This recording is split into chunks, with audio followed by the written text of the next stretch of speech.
Pag ito niluluto ko, parang ang sarap sa pakiramdam uminom ng beer o kaya Alfonso. Tara na, let's go! So, ayun na nga mga tol, magandang araw po sa atin lahat. Gagamit nga lang pala ako ng pisngi ng baboy. Nilagyan ko nga lang pala siya ng tubig. Naglagay nga rin pala ako ng isang buong sibuyas, paminta, laurel, pati asin pampalasa. So, pakukulang ko lang pala to sa loob ng mga 1.5 oras o kaya hanggang lumambot lang yung pisngi ng baboy. Habang inaantay natin lumambot yung pisngi ng baboy, maghihiwa na rin pala ako ng tokwa natin dito. Nabili ko nga pala yung tokwa sa halagang 40 pesos doon sa nagbebenta ng taho. O ayan, nahiwa ko na nga pala yung tokwa natin. Tapos maghihiwa rin pala ako ng aromatics, yung sibuyas na pula. Siyempre, matik yan pag tokwa at baboy, dapat meron tayong masarap na sausawan, di ba? So, simple nga lang pala yung gagawin ko sa sausawan dito, sibuyas, tapos maglagay rin pala ako ng suka, tapos syempre lagyan natin ng tubig pambalance, tapos paminta, asukal, pati sili. At last dito, yung pampalasa at pampakulay lang ng kaunti. Makalipas ka na sa kalahating oras, check natin yung pisngi ng baboy kung malambot na. Ayan, pwede na para sa akin. Tapos patay na rin pala natin yung kalan, mga tol.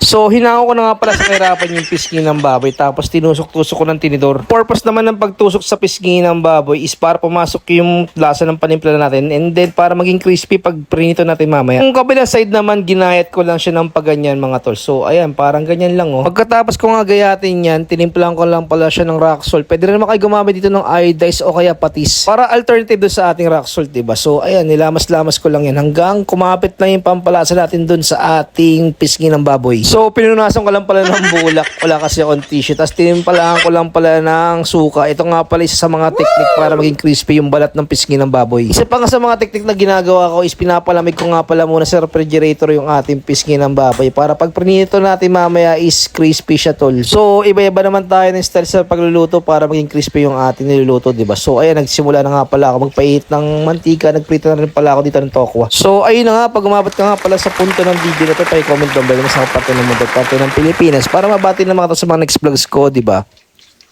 So, ito nga pala yung second batch ng tokwa, mga tol. So, luto na nga pala yung ating mga tokwa na prinito natin. Tapos, kunin na rin pala natin yung pinalamig na pisngi ng baboy sa refrigerator. So, hindi na nga pala ako nagpalit ng mantika. Doon na rin pala ako magprito ng pisngi ng baboy. Kasi ako nagprito ng tokwa. So, habang hinintay natin tol yung lechon kawali natin, tikman natin tol yung tokwa. Sa pagpipirito ng lechon kawali o kaya crispy pata, dahan-dahan lang kayo para hindi kayo mapahasaw ng mantika. Siyempre, ganun talaga sa pagluluto, dapat unahin mo yung safety mo para hindi ka madisgrasya, diba? O, ayan, luto na pala yung ating lechon kawali. Tingnan mo naman kung gaano kalutong at ka-crispy yan. Habang nagbo-voice over nga ako dito, parang gusto ko nang kumain agad. Pero parang masarap to gawin pulutan, di ba? Kaso hindi na nga ako nagiinom dahil wala na pala ako makainuman eh. Kawawa naman si Tony. So, ito nga pala ang version ko ng tokwa at baboy. Mabisang pulutan pero masarap din iulam, di ba? So, ayun na nga mga tol. Paano gusto mo mga pala ang aking video, don't forget to like and follow my page, mga tol. Tapos, tignan natin kung gaano ba kasolid yung ating tokwa at baboy. Hindi ko na naman alam kung paano ko tatapos itong video na to. Basta alam ko masarap. Tapos, ayun. Tapos ayun tol, ngarap!